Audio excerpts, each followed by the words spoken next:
Now, from the Low Country's news leader, this is Live 5 News. Clemson's quarterback off the field after testing positive for COVID-19. Trevor Lawrence will be out for this week's game against Boston College, at least that game. Kevin Bilodeau joins us now in the studio. And Kevin, this comes pretty close to what might be the biggest matchup of Clemson's season. That's right, and this is by far the biggest named player in the sport of college football to contract COVID-19, and it's hard to see anyone beating that at any point. The NFL Network was the first to report, and it was confirmed first by Dabo Swinney and then Lawrence himself, that the frontrunner for the Heisman Trophy and the presumptive top overall pick in next year's draft has come down with COVID-19. Lawrence, in less than 3 seasons, has already become an icon in Death Valley. He led Clemson to a national title in 2019 and back to the title game this past season. He's 35-1 in his time as a starter for the Tigers, and this year he has looked as good as ever, throwing for over 1,800 yards and 17 touchdowns in just 6 games. Now we'll see how Clemson can do without him. Lawrence releasing a statement on social media tonight saying, quote, "I have tested positive for COVID-19 and my symptoms have been relatively mild while I'm following the protocol from Clemson and the ACC. The only thing that hurts is missing the opportunity to be with my teammates this weekend and play the game that I love. I hate that I can't be there, but I'll be watching from isolation and pulling for our guys while I wait for the opportunity to rejoin the team. God bless and go Tigers." I'll have more on what this means for the Tigers in the coming weeks. That's coming up later in sports. All right, Kev, thank you very much. Looking forward to that. Heading outside now, live look at downtown Charleston, and I understand it's pretty windy out there in parts of the Low Country, but that rain is moving out, and the temperatures, Bill, are cooling down. Chief Meteorologist Bill Walsh here with us, and how low are we talking about? Well, tonight we're going back into the 50s. Over the weekend, it's going to be very, very comfortably cool, and by next, we'll say Monday, Tuesday, we'll see some overnight lows in the 40s, which we'll talk about in a few minutes. Let's take a look at what's happening out there. Super Doppler Max, as you take a look at it up and down the South Carolina coast, we had those rain showers. They go all the way on up into New York. And what's left of Zeta continues to push well off to the east of the Del Mar. But this storm now is phased with some upper level energy, but it's cold enough in northern New England. Look at that, to pull some snow around that storm. We're not going to see that, but we do have a cold front associated with that. It's going to push on through overnight tonight. And again, that means cooler weather. Right now, most of the showers have lifted out of here. 1 or 2 showers left across the Midlands. You can see just on the other side of Orangeburg, a couple of showers there. Those should continue to push to the north and east, but I don't expect much rain overnight anymore. About 54 when you wake up in the morning, King Street, 59 Monk's Corner, 59 North Charleston, and out to Walterboro. At the bus stop in the morning, clear skies. The only thing is going to be windy overnight and breezy into tomorrow morning. 58 at 6 a.m., 57 at, say, 7 o'clock, 8 o'clock, 56. And notice the wind. Usually it's pretty calm in the morning. It's going to be breezy overnight tonight as that front pushes through. Now, coming up for us right here in the next few minutes, we're going to talk about the next big weather thing. Of course, we just kind of gave you the hint, the big cool down. So, hey, don't go to bed just yet. New tonight, James Island homeowners have been voicing their concerns about a cluster development for quite some time now. One woman suing the city of Charleston with claims they haven't been transparent or followed all the rules for this development. Paola Tristan Arruda joins us live tonight. And Paola, what does she say is the goal of this lawsuit? Rob, the woman I spoke to wants the city's planning commission to take a second look at the Central Park cluster, which could create 38 homes on Central Park Road. The main concern there is that it could fill in wetlands and contribute to the flooding problems there.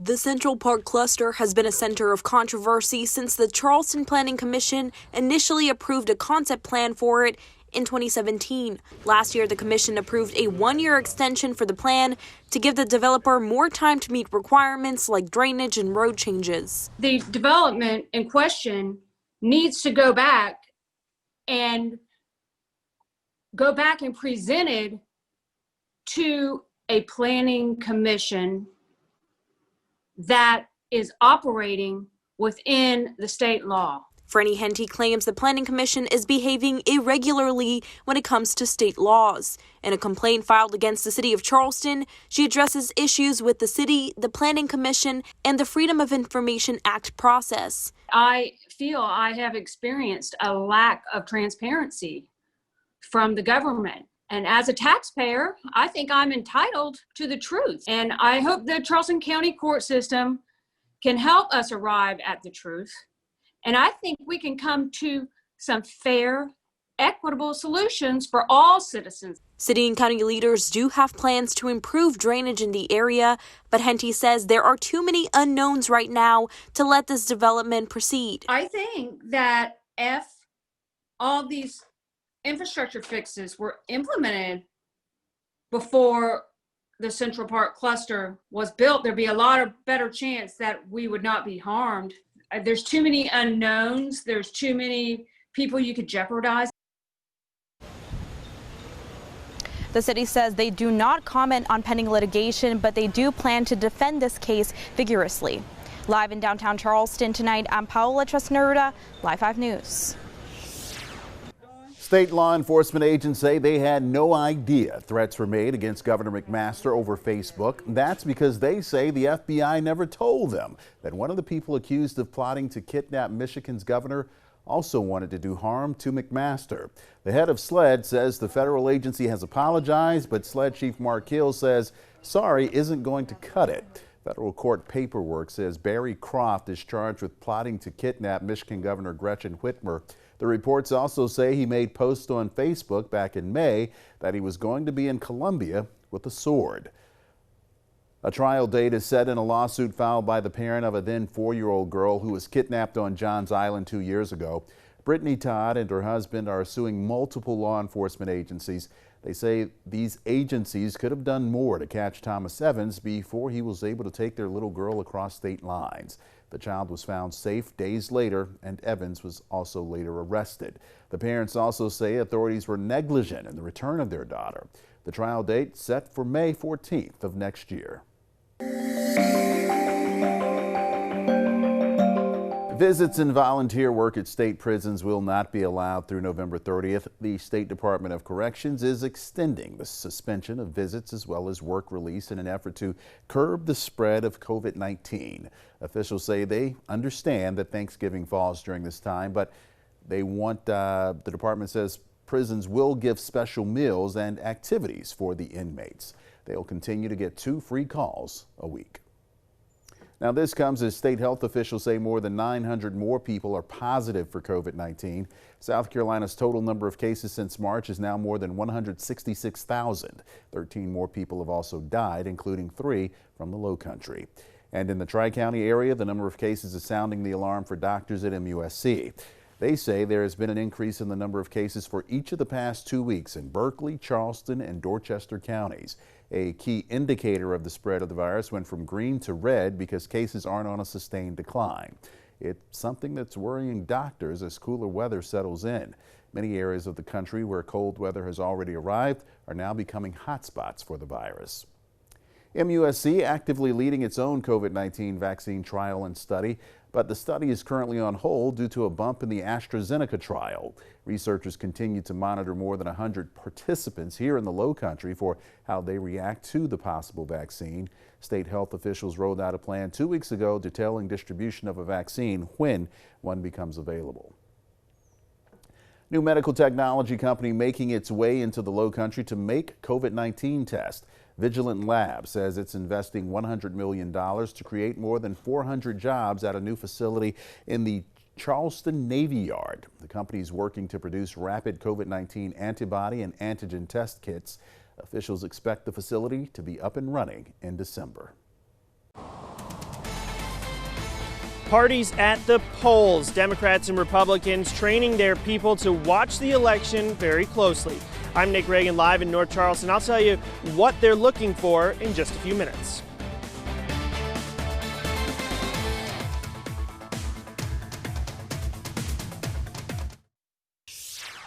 An update on the possible expansion of a mine in Awendaw. 2 state lawmakers are now joining community members in pushing back on the expansion of the southern mine. State Senator Stephen Goldfinch and Representative Lee Hewitt wrote a letter to the town's Board of Zoning of Appeals. They say the sand and clay mine disrupts the rural character of Awendaw, and people around the area won't feel safe if it gets bigger. The town is considering allowing the mine to expand to 10 times its current size. King Tract owns the mine. In a statement from the company's attorney, they say in part they're interested in being a good neighbor and responsible steward of the environment. The attorney adds many of the criticisms are not founded in fact.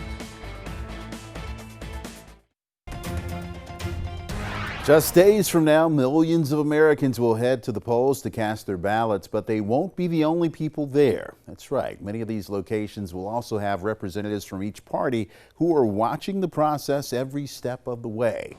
Nick Reagan joins us tonight live. Nick, you talk with the parties to learn more about what they'll be doing at the polls. Yeah, there will be more than 2,300 polling locations opened up on Tuesday for the general election. Both parties would like to have a representative at as many of those locations as possible. That way, if there is an issue, they'll know about it. In my own first election, there were people who absolutely had the legal right to vote and lived in my district, and poll managers turned them away and said they weren't eligible to vote. Colleen Condon is the chair of the Charleston County Democratic Party. She says there's always election issues. Some are easily addressed, while others require legal intervention. But problems can only be fixed if they're known, which is where poll watchers come in. I can tell you, since that time in 2005, I've always made sure that we have as many poll watchers as we can in Charleston County observing that process. State law allows each party to have a certain number of representatives at each polling location. Democrats and Republicans want to have as many locations watched as possible. Without giving away too much, I would say we intend to have people covering key precincts all across South Carolina, but we're working and training as many people as we can to make sure we've got the manpower we need to be there on hand at each precinct. So what will these poll watchers be looking for? Observing people check in. Observing the behavior of what's going on at the polls. Seeing how curbside voting is working. Observing that people are presenting their photo IDs as they should. Checking, seeing the lines. And making sure that there's no campaigning inside of the polling place. Poll watchers are not allowed to interfere in any way, but they do report issues back to their parties, who then may take up those issues with election officials. Our job is to make sure that everything is free, fair, open, and honest as it ought to be. And again, we're training people all over the state to make sure that they can help us do this and do so safely. Now, one issue that we've already seen crop up is masks and voting. Poll workers have received some mixed messaging on the topic. Many localities still have mask ordinances, but back in August, the governor signed an executive order that said masks can't be a requirement to voting. Reporting in North Charleston, Nick Reagan, Live 5 News. Now, your first alert forecast from Live 5 News. Hey everybody, Chief Meteorologist Bill Walsh. Hope you had a great night. Thanks, by the way, for staying up late with us. You know what I've got for you? I've got a little present. You like some cool air? Here it comes. It's blasting down from the north. I'll call it a Halloween chill. That means cool air is going to start to filter in overnight tonight and then again tomorrow. And we have a nice, cool fall, dry weekend on the way. You got to like that for sure. A few leftover showers on the way out tonight. JoJo, let's show them. Take a look at what it looks like as we take a peek at First Alert Super Doppler Max. And again, you can see those showers well to our north. That's part of what was left of Zeta. That's now phased with another piece of energy, all pushed off to the east. A lot of rain up north, even snow in northern New England. But for us, we have a cold front pushing through. All the rain we gave you the first alert to with Stephanie Sign at lunch, and throughout the afternoon we were tracking it when you drive home with the traffic cam showing those wet roads. All that now is out of here. A couple of leftover showers, mostly across the Midlands, as you take a look just on the other side of Orangeburg. That will continue to pull away. Shouldn't be a big deal for the overnight. As a matter of fact, live picture will take us downtown. Guy Roofing, Holiday Inn, Riverview Sky Cam. Plenty of sunshine next week. We've got some fine looking fall weather on the way for sure. All right, join Joey in the morning, 4:30. I'll update you right here on 103.5 WEZL as well. Have a good night, Raphael. A new center to help students in the Charleston area get set up for success is now open. The Cooper River Center for Advanced Studies houses 9 programs of study to prepare students for high skill and high demand jobs. A dedication ceremony was held today. The 84,000 square foot facility is on East Montague Avenue in North Charleston, and it's open for students from Burke, Military Magnet, R.B. Stall, and North Charleston high schools. All right, coming up in Live 5 Sports, Kevin has more on Clemson quarterback Trevor Lawrence, who is diagnosed with COVID-19 tonight, and what that means for the Tigers this season.